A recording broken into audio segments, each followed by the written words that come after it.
So basically what cold calling or emailing means is that it's unsolicited, meaning they don't expect you to be contacting them and you guys have no previous contacts.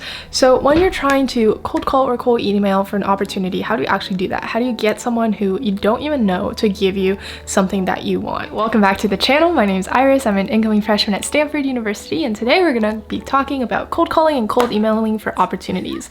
Now, I think literally every single opportunity I've gotten up to this point with like internships and stuff have been through cold outreach, and it is a very common business practice as well. Actually, in my current internship, we are cold calling people who are potential customers. So it doesn't just work for trying to get a job, it also works for trying to land new customers. So I think it's actually quite an essential skill for the rest of your life, no matter what you go into. So let's talk about it today, and let's talk about all the tips and tricks you can use to be successful at getting opportunities when you cold outreach. Let's be real, the first step to cold outreach is actually getting the contact information of the person you want to reach out to. So that can be their email address or phone number, and I highly recommend that you start with a call because it's a better way to get connected with someone and they realize that you're a real person, and it's more likely that they'll ignore an email that's a piece of text than they'll ignore a voice from a real human being. So always try to call before you email. Now, how do we actually get the phone numbers or emails? So a lot of you guys are probably trying to get research positions at universities. So with those, the professor's emails are like public information. If you just go to the school's website, go to departments,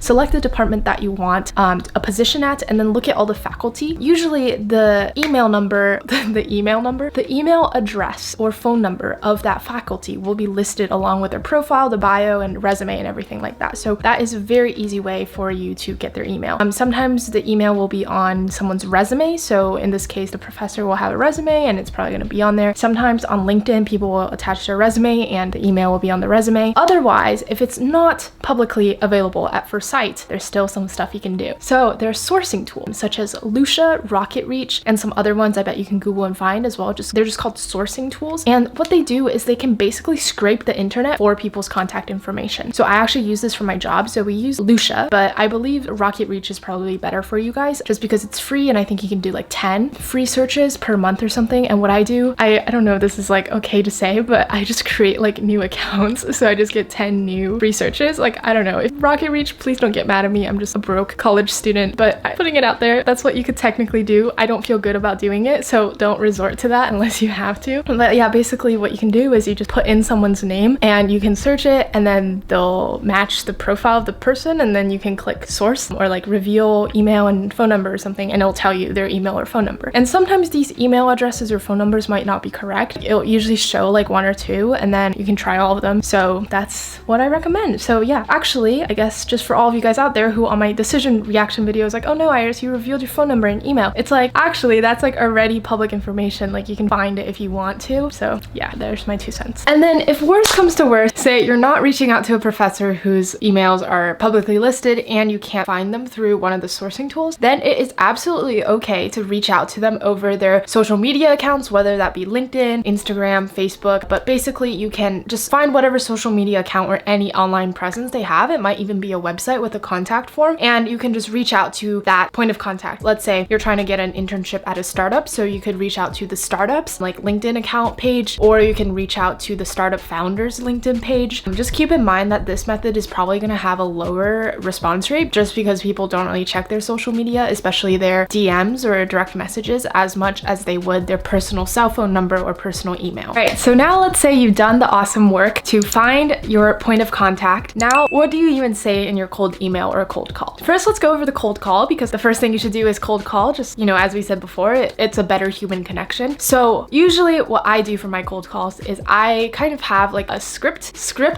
like quotation marks here, because when I'm actually calling, I'm not reading off any paper. I just have like bullet, like outline in my head of what I want to say. So this is what you want to do in your first little spiel, which is the first thing you say to the other person, or like the voicemail message that you leave. And it should not be longer than 1 minute. Okay, like don't make the other person listen to you for more than 1 minute, and try to do this fast. I think whenever you start talking fast, I think the other person is more likely to like focus in and like try to figure out what you're saying, and also it saves time, so you get more words and stuff into less than 1 minute. With your cold calls, I would recommend first that you show interest in the other person. That's how they'll actually start listening to you, because at the end of the day, we're all pretty self-centered. So when we feel like, oh, someone's interested in me, we want to hear that, and we want to hear somebody talking about ourselves. So the first thing I recommend that you do is to talk about the other person. So for example, example, this might be me on the phone. I'll be like, hi, I learned about you over LinkedIn, and I'm really interested in the startup you just founded regarding blockchain identity. And I'm also really interested in learning about why you dropped out of Stanford. As a Stanford student myself, I'm blah, blah, blah, blah. So you see how I first start the conversation with interest in the other person and then kind of make a connection with who I am. So this is going to be the second part of your cold call. So the second part is going to be connecting the other person's interest or background to your own background. So let's say the professor is interested in molecular biology and you are as well, then you can kind of segue into who you are as a person after that. Let me provide an example of just my own experience. So after I said that I'm interested in like Stanford and stuff and that I'm a Stanford student, I'll kind of go into it. So as a Stanford student myself, I'm curious why you dropped out, why you decided to drop out of Stanford. I'm an incoming freshman at Stanford. I'm planning to study computer science and economics, and I've worked as a growth manager at a YC-backed startup, yada, yada, yada. So basically at this point of the cold call, I am kind of talking about my own qualifications. So I really name drop things. I name dropped the name of my university, my majors, which is related to the position. I name dropped Y Combinator, which is related to the startup world, and here I'm calling like a startup. So I just name dropped 3 things. And then finally, after you kind of talk about yourself and your own qualifications, you want to wrap up the call with a direct ask. So what is a direct ask? You want to have something really concrete in mind for like what you want. So is it an internship, a job, just a shadowing opportunity, a paid, actually you don't want to talk about pay just yet, but yeah, just like whatever you want out of the other person, you want to make a direct ask. So let's give another example. So back to the phone call.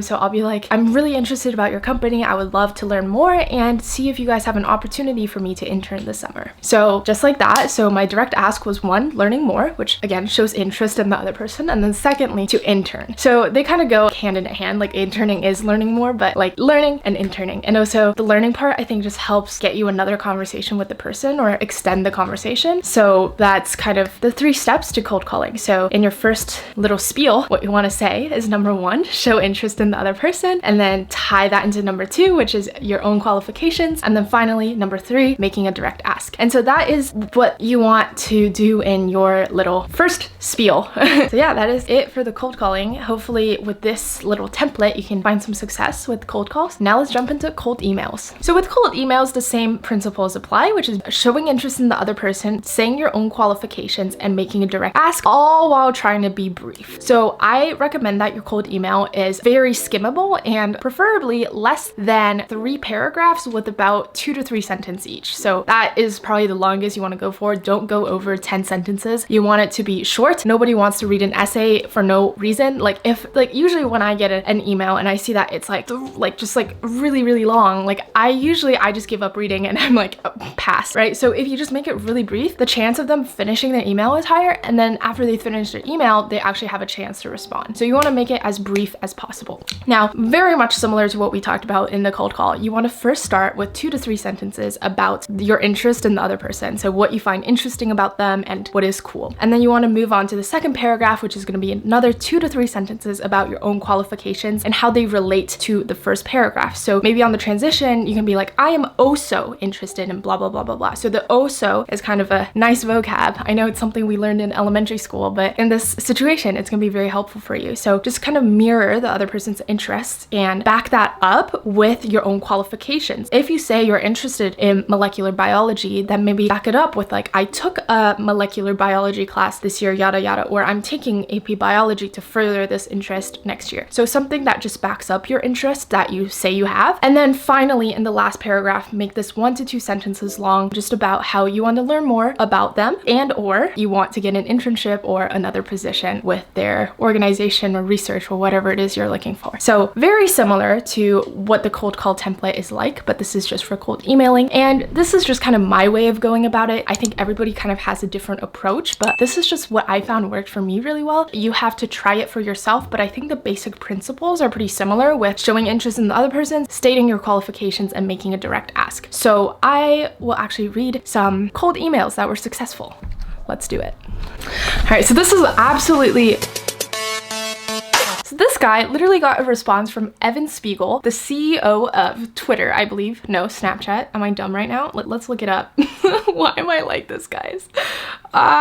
This is kind of embarrassing for someone going to Stanford. Okay, Snapchat. This is Snap. Okay. Oh, wow. That's kind of a sexy couple picture. Anyway, Evan Spiegel. So this high school kid cold emailed Evan Spiegel, and he got a response. And this is his cold email. Very short and to the point, kind of highlights what we're going to talk about in this video. But the cold email is, hey, my name's Niraj Pant. I understand your time is valuable. I only write 3 bullet points. Programming since 8th grade, have most experience working in Java/Objective-C/Android/iOS. Want to intern for Snapchat this summer as a high school junior. How? Question mark. Thanks, Niraj. So this email very much sums up what we talked about. First, we showed interest in the other person. Quote, I understand your time is valuable. So this is like empathy to the greatest extent. Like, I understand where you're coming from and I'm interested in helping you out. And then finally, we have the 3 points on qualifications that's related to Snapchat. And then lastly, a direct ask. Want to intern for Snapchat this summer. How? So very brief and to the point, it got read. And then Evan Spiegel replied with, hey, appreciate the brevity. He really engaged with that empathy there and the interest in the other person. And then he says, copying owner, our lead recruiter. So that is how you can email successfully. And now let's look at another example. This one, as I'm about to read to you guys, is from my friend who took a gap year, and he said this cold email had about a 35% response rate, which means you'll get a response at least 1 in 3 times, which is pretty good in my opinion for cold emails. So all right, so this is the subject line is gap year internship. So again, short and to the point. And then the email goes, hi, Mr. Miss Last Name. I know you're really busy and receive a lot of emails, so this will only take 20 seconds to read. So right off the bat, I think it's super cute that it's like you're empathizing with the other person and showing interest that like, hey, I understand your life. And then you give them like right away, hey, it's only 20 seconds of your time. And then he goes into his qualifications. So I'm a rising CS junior at Princeton with 2 years of experience in VC and full stack engineering, and was wondering if you'd find that kind of experience useful on your team, as I'm taking a gap year starting in the fall and would love to work for the company department, blah, blah, blah team. I reached out to you specifically because I saw you are the title and I'd love to help you do XYZ. So here it's kind of what we were talking about like kind of knowing where they're coming from, so whatever their position is, and then connecting it with what you want to contribute. So this is the sentence that he did it in. He didn't really do it in the beginning, he did it kind of in the middle, which is fine as well. And then lastly, if you think I could add value to your team or to another department at company, I'd love to chat. So again, a direct ask, which is to chat. So this is another example of a very short and sweet cold email. It shouldn't take too long to write, and also you can just have a template for your cold emails. You can kind of A/B test them. A/B testing is basically where you have 2 different templates, and then you send one of them to half the people you email, the other one to another half of the people you email, and then see which email template is actually the most effective. So that's something you can definitely do. But these 2 examples are just pretty successful cold email templates for you guys. Feel free to copy them. Honestly, I think just fill it in like a worksheet with your own qualifications and personalize it to the person you're sending it to. But these are just some ideas for you guys, and hopefully with these tips for cold calling and cold emailing, you guys can find more success getting your internships, research opportunities, and jobs. Good luck. Like this video if you enjoyed it and subscribe for more. Bye.